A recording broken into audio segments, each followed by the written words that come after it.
10절 그리고 11절 두 절 말씀이 되겠습니다.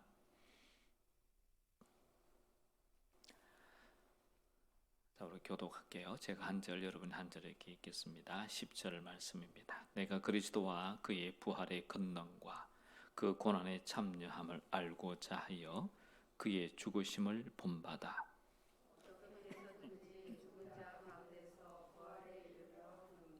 아멘. 네, 인사 좀 할까요? 앞뒤 옆에 모시 인사하죠. 자, 만나서 반갑습니다. 잘 나오셨습니다. 네, 잘 나오셨습니다. 네, 네. 자, 우리 김선미 집사님이 나오셨어요. 누구 좀 모르시죠? 네, 지난 주일날 우리 등록하신 집사님이신데 나오셨습니다. 딸하고 같이 왔습니다. 여러분 날 반가워하시고요. 그리고 함께 손잡아 주시면 고맙겠습니다. 자, 오늘 말씀 함께 나눠보도록 하겠습니다. 여러분 사도 바울이 지난주 수요일날 이런 말씀했던 게 기억하시나요? 그리스도를 아는 것이 너무 고상해서 자기가 가지고 있는 모든 것을 배설물로 여겼다라고 오늘 말씀 바로 앞에 이렇게 고백하고 있습니다. 여러분 이렇게 고백하는 사람은 참 행복한 사람 아니겠어요? 정말 행복하겠죠. 자기가 가지고 있는 과거의 어떤 것들을 다 배설물 여길 정도로 이런 고백을 할 수 있는 사람이 어떤 사람이냐? 예수님의 비유를 연결시켜 보면 마치 밭에 감추인 보화를 발견한 사람이죠. 그러니까 이 보화를 발견하고 나니까 그 전에 갖고 있던 이 보화 아닌 것들은 뭐 그렇게 소중하지가 않아요. 그냥 버릴 수 있어요. 아니, 버리는 게 너무 행복해요. 왜요? 이 보화가 있으니까. 다시 말하면 더 큰 걸 얻기 때문에 지금 내가 가지고 있는 작은 것들은 다 버려도 너무너무 좋은 거죠. 버리면서 기뻐하면서 버리고, 버리면서 웃고, 버리면서 행복해하는 사람. 이 사람이 누구냐면 바로 지금 사도 바울이에요. 이걸 오늘 우리 현실에 한번 그대로 적용해 볼게요. 자, 여러분이 지금 여러분 자녀를 양육하고 있잖아요. 이미 또 양육 다 하신 분도 계시죠. 자, 그런데 여러분이 여러분 자녀를 양육하는 시대로 돌아가 보세요. 여러분 유치원, 초등학교, 그 다음에 중학교, 고등학교, 대학교 이런 점점 학년 올라가면 올라갈수록 이런 돈이 점점 많이 들었죠. 어때요? 돈 드는 게 아까워가지고 벌벌벌 떨었어요? 아니면 얘가 벌써 대학생이네, 돈 많이 들어가겠네 하고 미리 이런 준비를 좀 하셨어요. 일반적으로 보면 준비를 많이 한 분도 많죠. 그리고 자녀 밑에 돈을 집어넣으면서요 막 불안해가지고 어쩔 줄 몰라서 이렇게 한 사람은 없어요. 오히려 자녀에게 돈을 많이 투자하면 투자할수록 여러분 행복해하죠. 왜냐하면 이런 돈보다 여러분 자녀가 잘 되는 게 더 중요하잖아요. 그래서 아까워하지 않는 거죠. 그래서 돈을 버리면서 뭘 넣냐? 우리 자녀의 지식을 더 많이 얻게 만들고, 그 다음에 돈을 우리가 버리면서 우리 자녀로 하여금 더 높은 초등학교에서 중학교를, 중학교에서 또 고등학교를 이렇게 가게 만드는 원동력이 여러분 돈이잖아요. 그래서 돈을 여러분 버렸잖아요. 누구를 위해서? 자녀를 위해서. 다 버렸죠. 그죠? 그러면서도 여러분 행복해 하잖아요. 이것과 오늘 사도 바울이 말한 것과 똑같은 거죠. 나는 가장 고상한 것, 그 예수 그리스도를 알았기 때문에 내가 지금 가지고 있는 모든 것들을 다 배설물로 여겼다. 이렇게 고백하는 거하고 뭐가 달라요? 똑같죠. 자, 그런데 여기서 중요한 단어가 뭐냐면요. 내가 그리스도를 알았다라고 말할 때 안다라는 단어가 중요한 거예요. 안다. 여기서 말하는 사도 바울이 안다라는 단어는요. 어떤 단어냐면 추상적인 개념이 아니에요. 다시 말하면 철학적 개념이 아니고, 그리고 머릿속에서만 맴돌고 있는 관념적인 개념이 아니에요. 이 개념은 뭐냐? 바로 내가 직접 몸으로 경험했고 그 다음에 만나서 대화 나누었고 이걸 어려운 말로 하면 인격적 만남이다 그렇게 이야기하는 거예요. 인격적으로 만난 거예요. 그분과 내가 만나서 대화도 나누고 그리고 그분을 만나서 내 이야기도 하고 그분의 이야기도 듣고 이런 만남을 통해서 알았다는 거예요. 그것이 뭐냐면 바로 사도 바울이 말하는 내가 그리스도를 알았다 하는 말이에요. 여러분 이런 일이 있었잖아요. 우리 한국 교회의 역사에 보면 내려오는 이야기인데요. 여러분 우리 초기 교회 때 우리 한국 교회 유명한 부흥사들이 많이 있었는데요. 그 중에 한 분이 누구냐면 김익두 목사님이라고 유명한 분이 계세요. 이분이 뭐 여러분 잘 아시는 다 깡패 출신이잖아요. 평양의 깡패 출신이란 말이에요. 어쨌든 이분이 목사님이 되셔서 이제 부흥회를 인도하러 다니시거든요. 요즘처럼 뭐 자가용이 있는 게 아니니까 저 멀리 예를 들어서 뭐 남쪽 지방을 내려간다 그러면 좀 뭘 타겠어요. 그 당시 기차 타고 가는 거죠. 그것도 기차가 여러분처럼 KTX 이런 거 아니고 완행. 그게 그런 게 기차잖아요. 그래서 그걸 타고 무려 1시간도 아니고 뭐 7시간씩. 여러분 저도 기차를 타고 한번 다녀본 적이 있는데요. 서울까지 저기 지방에서부터 제 기억으로 전라도 여수인가요? 거기서부터 서울까지 오는데 12시간 걸렸어요. 완행을 타고 오는데요. 그렇게 걸리더라고요. 그러니까 부산까지 내려간다 그러면 얼마나 오래 걸리겠어요. 근데 그걸 타고 그냥 내려가는 거예요. 자, 그런데 내려가는데 함께 탔는데 요즘은 뭐 기차가 거의 두 사람만 앉아서 앞을 쭉 보고 가는 것도 있지만 옛날에 대부분 그거 아니죠. 마주 보고 가잖아요. 그죠? 네 사람이 마주 보고 앉아서 가잖아요. 그런 기차를 타고 내려가는데 자기도 이제 앉아 있고 앞에 두 사람 앉아 있고 옆에 한 사람이 있고 자기들끼리 뭐 대화를 이야기를 하더래요. 수근수근 이야기. 그 무슨 이야기 하나 들어봤더니 하는 이야기가 이런 거예요. 지금 당신 어디 가냐고. 그러니까 나 지금 부흥회 간다고. 부흥회 어디 사는데 어느 교회 사는데 그 강사 목사님 누구냐고. 그랬더니 김익두 목사님이시. 그러면서 하는 말 김익두 목사님 모르냐고. 그랬더니 모른다고. 아니 그 유명한 목사님 모르시냐고. 그분은 능력도 있고 은혜를 많이 끼치고 하면 정등등 설명을 쫙 하는 거예요. 여러분 이게 하나 둘 셋 넷 네 명 앉아 있는데 그 중에 한 명이 누군지 아세요? 앉아 있는 분이 김익두 목사님이죠. 그런데 김익두 목사님 옆에다 두고 지금 누구 이야기하는 거야? 김익두 목사님 이야기를 하는 거예요. 여러분 이 자기가 안다고 막 이야기하는데 이 사람은 어떤 사람이냐? 김익두 목사님을 한 번도 만나본 적이 없어. 그냥 소문도 듣기만 했어. 소문만 듣기만 했기 때문에 한 번도 만나서 대화를 해본 적도 없고 악수를 해본 적도 없고 식사를 해본 적도 없어요. 그러니 여러분 알겠어요? 모르겠어요? 그냥 귀로만 듣고 있는 거죠. 이건 추상적으로 하는 거예요. 내가 만나보고 대화해보고 그 다음에 나눠보고 이야기 나눠보고 그리고 난 다음에 아는 것은요. 내가 체험으로 하는 거잖아요. 이걸 좀 어려운 말로 하면 인격적으로 한다 그렇게 말하는 거예요. 그러니까 인격적으로 알아본 적이 한 번도 없으니까 들은 이야기만 하는 거예요. 들은 이야기만. 근데 사도 바울은요. 만났다는 거예요. 인격적으로 만났다는 거예요. 만나서 여러분 사도 바울하고 예수님하고 대화하는 거 아시죠? 어디서 대화했어요? 다메섹 도상에서 대화했잖아요. 부활하신 예수님 만나가지고 이야기도 주고받았잖아요. 예수 누구세요? 묻기도 했잖아요. 그리고 예수님 직접 말씀도 하셨잖아요. 네가 핍박한 내가 예수라고 말씀도 하셨잖아요. 이렇게 만나본 사람이 누구냐면 사도 바울이에요. 그러니까 자기는 확실하게 부활하신 예수를 만났기 때문에 그 만나고 난 다음에 자기가 갖고 있는 나머지 것들은 아무것도 아니라는 거예요. 아무것도 아니에요. 그래서 배설물로 여긴다라고 말하고 있는 거예요. 그래서 여러분 안다는 게 이렇게 중요해요.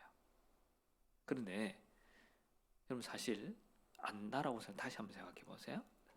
여러분이 옛날 한번 돌아가면 다 여기 다 여자분들이 대부분 앉아 계시니까 여러분이 막 결혼하시고 난 다음에 아기를 낳잖아요.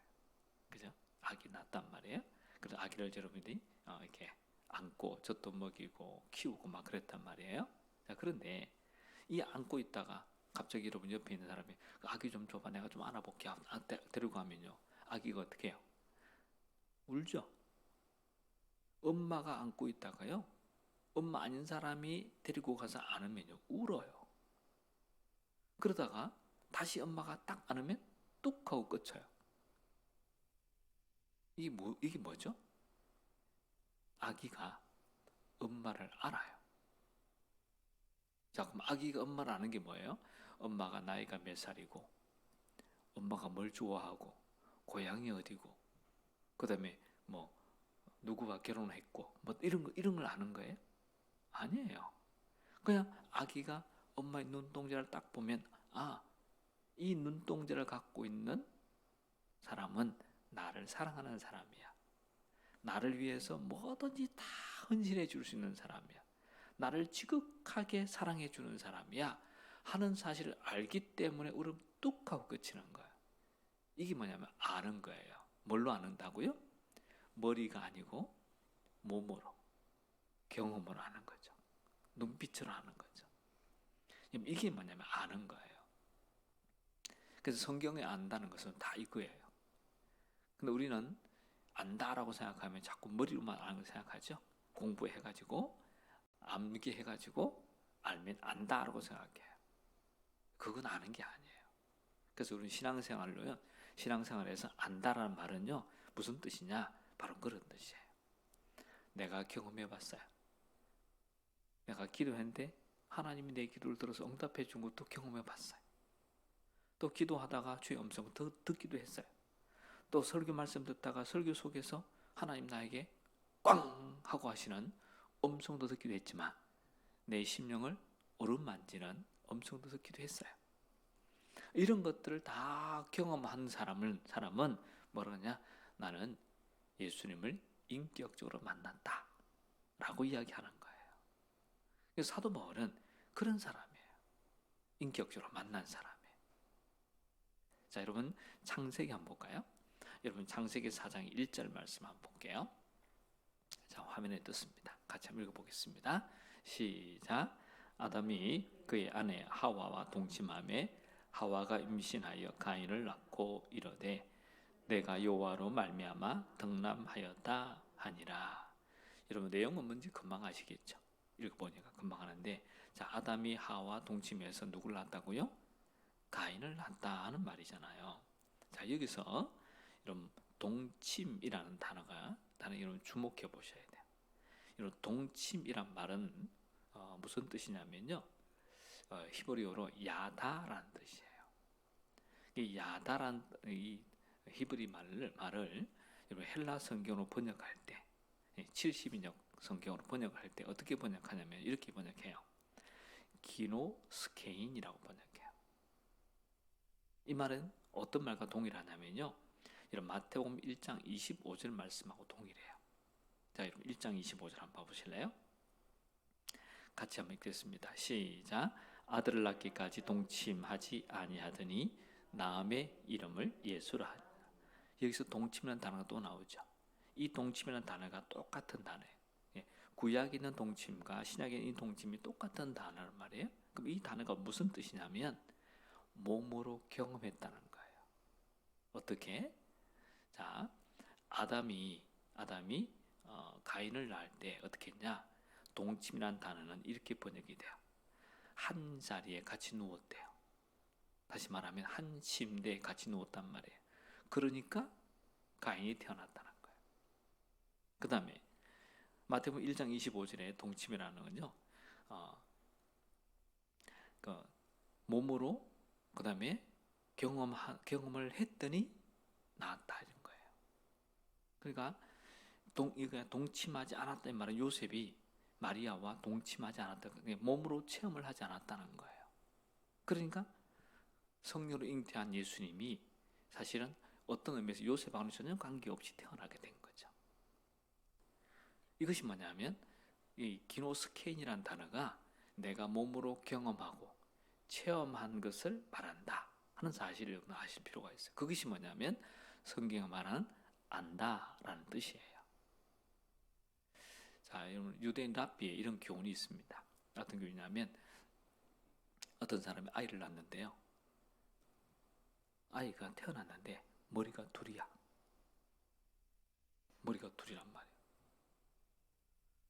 자, 이 머리가 둘인데 이 태어났는데 머리가 둘인 이 아이가 여러분 한 명일까요? 두 명일까요? 하는 질문이에요. 이 질문에 대해서 랍비가 답을 하는 거예요. 어떻게 답하냐면 이쪽에 있는 아이를 때리는데 이 아이가 앙 하고 울었는데 이 아이도 같이 앙 울면 하나고, 이 아이가 때렸는데 이 아이만 울고 이 아이가 안 울어. 그러면 둘이라는 거예요. 무슨 말이냐면 안다라는 말은요, 하나라는 말은 이 사람의 기쁨이 내 기쁨이고 이 사람의 슬픔이 내 슬픔이고 그럴 때 하나가 되고 그럴 때 안다는 거예요. 근데 여러분 예수님을 안다는 말은 무슨 말이냐면 예수님 갖고 있는 마음이 곧 내 마음이고, 그 다음에 예수님 갖고 있는 그 뜻이 내 뜻이고, 예수님 갖고 있는 그 기쁨이 내 기쁨이 되면 내가 아는 거예요. 뭘 안다고요? 예수님을 아는 거예요. 그런데 예수님 마음하고 내 마음이 따로따로해. 뜻도 따로따로해. 기쁨도 따로따로해. 슬픔도 따로따로해. 그러면 모르는 거예요. 아는 게 아니란 말이에요. 그래서 안다는 말은 또 다르게 표현하면 동일시한다 그런 말이에요. 저분과 내가 똑같다 그런 말, 똑같다. 그래서 우리가 예수님 아는 것은요, 성경 공부를 많이 하면 아는 게 아니에요. 성경 지식이 많다고 예수님 아는 게 아니에요. 사도 바울이 예수님 알았다는 말은 아까 말씀드린 것처럼 예수님이 나이가 몇 살이고 예수님이 고향이 어디고 예수님이 뭘 좋아하시고 어떤 식사를 좋아하시고 어떤 음식을 좋아하시고 뭐 이런 걸 알았다는 뜻은 전혀 아니에요.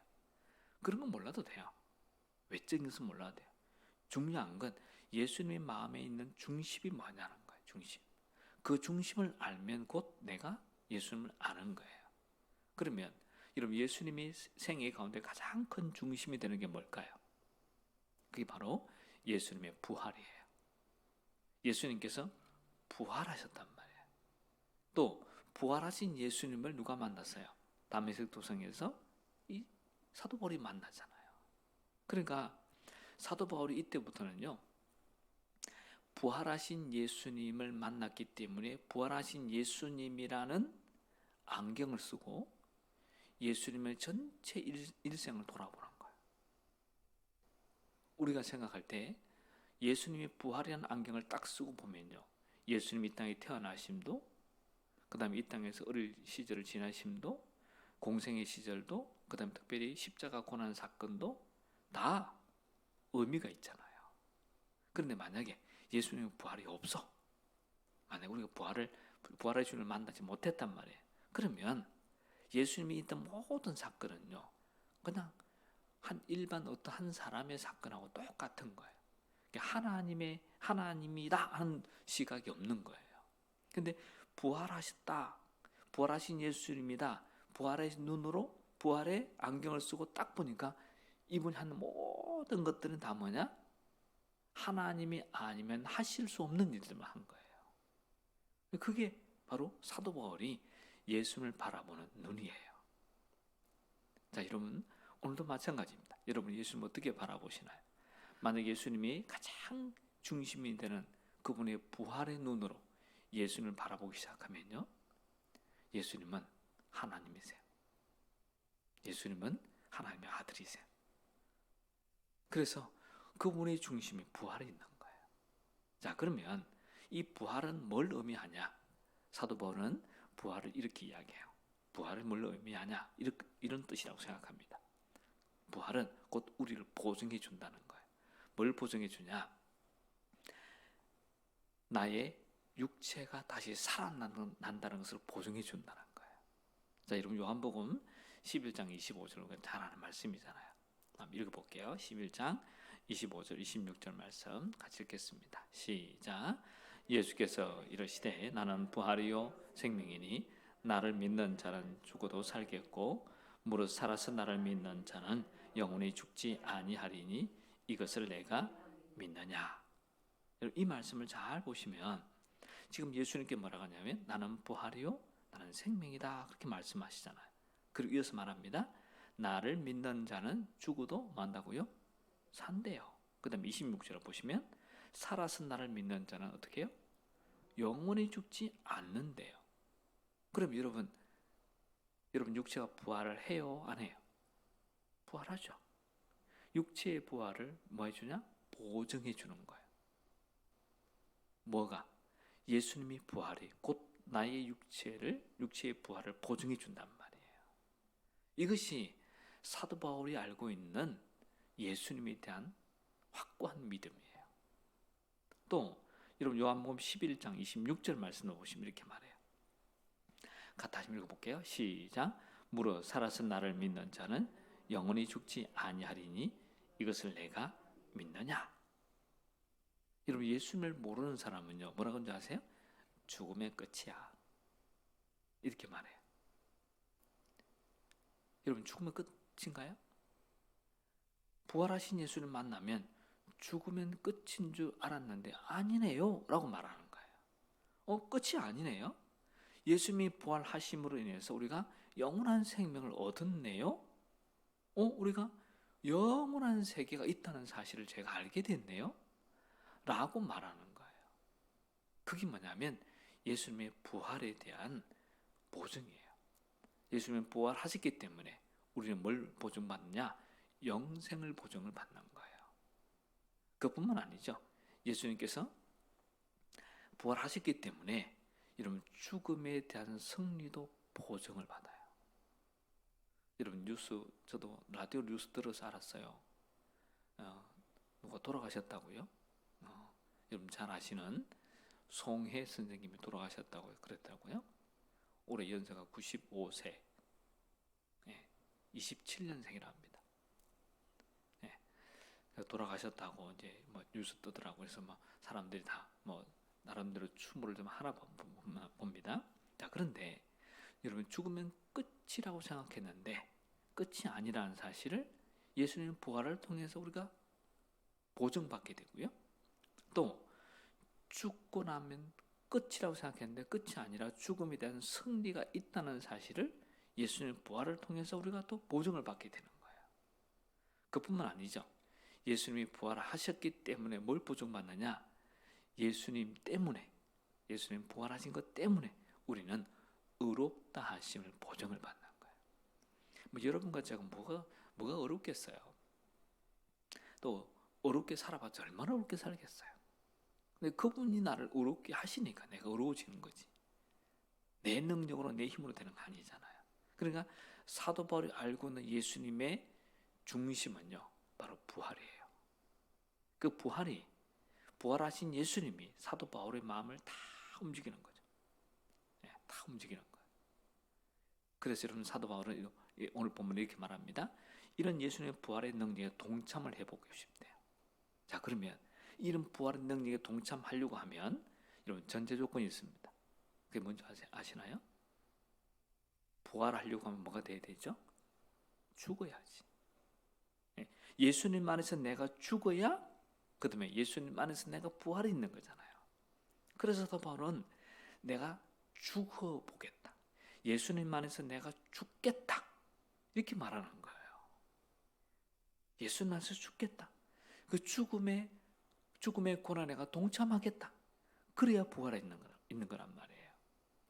여러분이 예수님 믿으면서 그래서 여러분 예수님 때문에 좀 고난도 당해보고 가슴앓이도 해보고 또 예수님 때문에 또 죽어보기도 하고 이렇게 해야 그 다음에 뭐가 되는지 아세요? 예수님 부활에 동참하는 사람이 되는 거예요. 근데 가끔가다 그런 사람 있잖아요. 목사님 저는요 고난이 싫어요. 고난 싫죠. 저도 싫어요. 싫긴 싫어. 좋아하는 사람 누가 있어요? 다 싫지. 그러나 예수님의 부활의 권능에 내가 들어가려고 그러면 예수 그리스도 안에서 반드시 고난 당하셔야 되는 거예요. 예수 그리스도 안에서 내가 죽어야 그 다음에 부활이 있는 거예요. 죽지 않고는 부활이 없잖아요. 그래서 여러분이 부활의 영광을 경험하기를 원하신다면 그리스도 예수 안에서 여러분 죽어야 되는 거예요. 요즘은 옛날처럼 복싱 같은 걸 잘 안 하더라고요. 그죠? 뭐 격투기 하니까 그 격투기 조금 너무 심하죠. 그죠?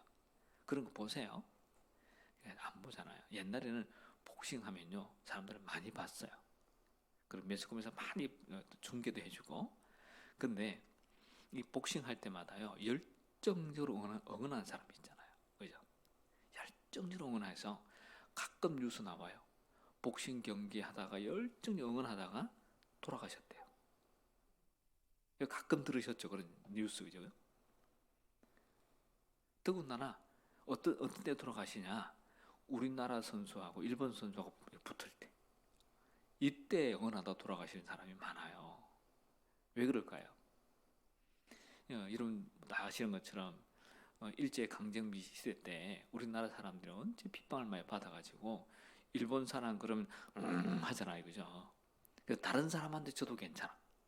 근데 일본 사람한테는 꼭 이겨야 돼. 이게 밑바탕에 깔려 있잖아요, 그죠? 그래서 우리 일본하고 우리나라하고 축구를 하더라도 그런 마음을 갖고 있어서 막 응원을 하잖아요. 그런데 막 응원하는데 우리나라 선수가 한 방 얻어맞아서 다운됐단 말이에요. 그러면 마치 우리나라 선수가 다운된 거지 내가 다운된 건 아니잖아요. 내가 다운된 것처럼. 그래서 막 흥분하죠, 그죠? 그 다음에 우리나라 선수 벌떡 일어나서 또 다운 시켰어. 그러면 막 더 흥분해가지고 그냥 그래서 돌아가시는 거야. 저 선수가 내가 아닌데 저 선수하고 나하고 만약 동일을 하는 거야. 똑같은 거예요. 저 선수가 넘어지면 꼭 내가 넘어진 것 같고 저 선수가 이기면 내가 꼭 이긴 것 같고 이렇게 된단 말이에요. 마치 여러분 가족이 그렇잖아요. 만약 여러분 남편이 선수인데 경기를 해요. 그러면요 눈 뜨고 잘 못 보죠. 내 아들이 경기를 해. 눈 뜨고 잘 못 보잖아요. 차라리 안 보고 그죠? 기도만 하고 있다든지 뭐 이렇게 많이 하잖아요. 왜냐하면 내가 막 불안하고 초조하니까. 이게 뭐냐면 동일시란 말이에요. 동일시. 그래서 여러분 내가 부활하신 예수를 만나서 예수님을 내가 안다라고 말할 때 예수님과 내가 똑같아지는 거예요. 그러면 생각해 보세요. 자, 사순절이 되었다. 예수님 고난 당한다. 그럼 예수님 고난이 곧 누구 고난이 돼야 되죠? 내 고난. 그죠? 고난 주간이다. 그럼 예수님 고난이 누구 고난이 돼야 되는 거예요? 내 고난. 이 고난이 내 고난 돼야 그다음 뭐가 있죠? 그다음에 부활이 있는 거잖아요. 이게 뭐냐면 내가 그리스도를 알면 그렇게 되는 거예요. 그래서 그리스도를 아느냐 못 아느냐 이렇게 차이가 있는 거예요. 그래서 여러분 꼭 기억하십시오. 예수님 때문에 손해도 보시고 예수님 때문에 때로는 매도 맞아보고 예수님 때문에 좀 안 좋은 소리 들어보고 이렇게 해야 여러분이 부활의 기쁨에 동참할 수 있는 거예요. 네, 나는 예수님 믿으면서 아무 일도 생기지 않고 그냥 조용하게 교회만 왔다 갔다 할 것이다. 그러면요 여러분 그 올바른 신앙생활 아니에요. 또 교회를 하다 보면 이런저런 막 소리 듣잖아요. 그 소리 들음에도 불구하고 나는 내 할 일을 한다.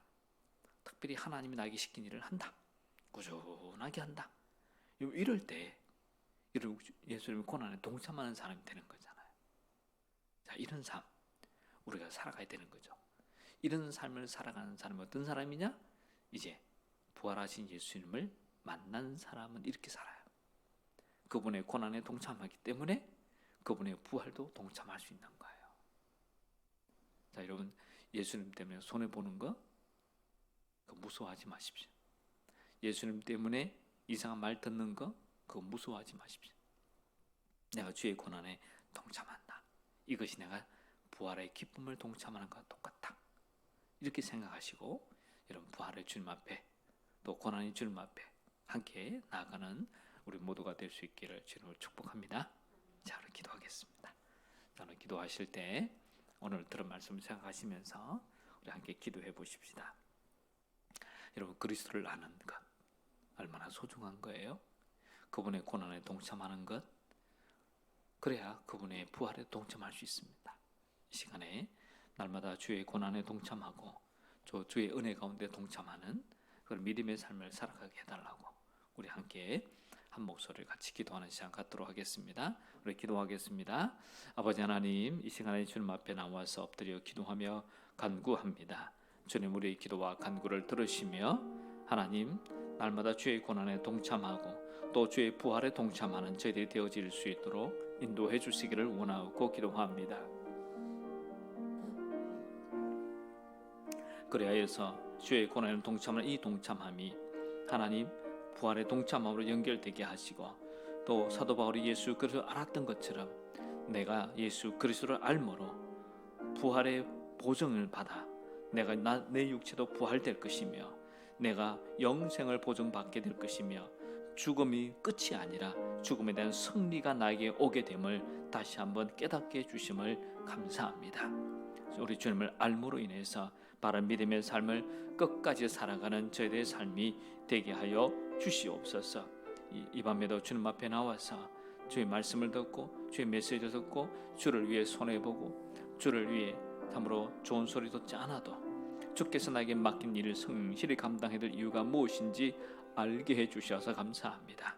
하나님, 끝까지 주의 귀한 사역 감당할 수 있는 우리 모든 성도님들이 다 되어질 수 있도록 은혜 위에 은혜를 주님 덧입혀 주시옵소서.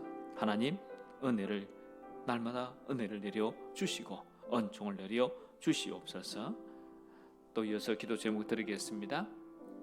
이렇게 기도할 때 이제 여름 성경학교와 여름 수련을 앞두고 있는 우리 교회 학교를 위해서 특별히 기도해 주시고, 은혜 중에 잘 준비하고 그리고 은혜가 풍성한 여름 성경학교 여름 수련회가 되어질 수 있도록 위해서 기도해 주시기 바랍니다. 이를 위해 또 특별히 준비하는 우리 전도사님과 교사들을 위해서, 사역자들을 위해서도 기도해 주시면 좋겠습니다. 자, 우리 기도하겠습니다.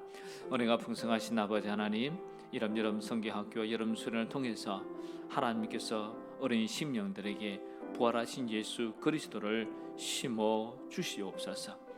이를 위해서 우리 전도사님들과 또 우리 교사들 또 사역자들이 힘쓰고 애쓸 텐데, 아버지 하나님께서 동일한 은혜와 은총을 베풀어 주셔서 하나님 여름 성경학교 수련을 통해서 어린 심령들이 부활하신 예수님을 만나게 하시고 예수님을 알게 도와주시고, 그리고 부활하신 예수님을 만남으로 인하여 그의 눈을 가지고 하나님 일생을 살아가는 그런 믿음의 삶을 살아가는 우리 어린 심령들이 다 되어질 수 있도록 주님 역사하여 주시옵소서.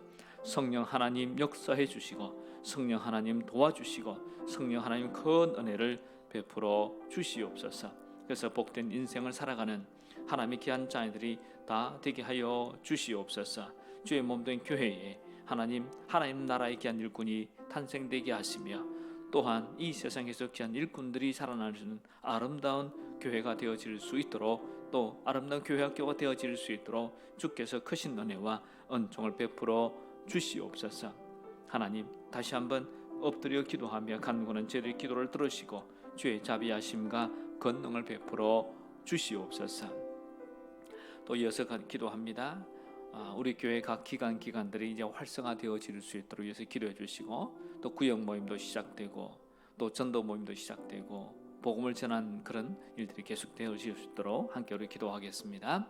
아버지 하나님, 우리 교회 각 기관들이 활성화되기를 원합니다. 그동안 코로나 기간 동안에 아무것도 할 수 없었습니다. 이제는 하나님 구역 모임도 시작될 수 있도록 도와주시고, 또 뿐만 아니라 전도하는 모임도 시작되게 도와주시고, 복음을 전하는 교회로 우뚝 서는 아름다운 교회가 되어질 수 있도록 하나님 역사하여 주옵소서. 또 남성교회가 여성교회가 또 하나님 집사회와 근사회가 활성화되어지는 놀라운 은혜도 주시고, 그래서 참 교회가 살아 움직이는 교회가 되게 하시며, 이 교회를 통해서 많은 영혼들을 구원하는 아름다운 교회로 쓰임 받을 수 있도록 주께서 역사하여 주시옵소서. 도와 주시옵소서.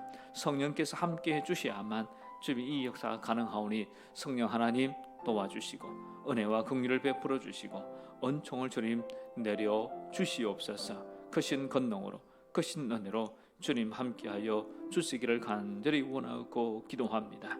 주님 도와주셔서 주의 교회, 주의 몸된 교회가 더욱 활성화되는 은혜가 넘치게 해 주시옵소서. 또 기도 제목 드립니다. 복음을 전하는 우리 선교사님들이 계십니다. 우리 교회에서 특별히 후원하고 기도하고 있는 선교사님들 사역들을 위해서 기도해 주시고, 또 그분의 가정들을 위해서, 자녀를 위해서 기도해 주시고요.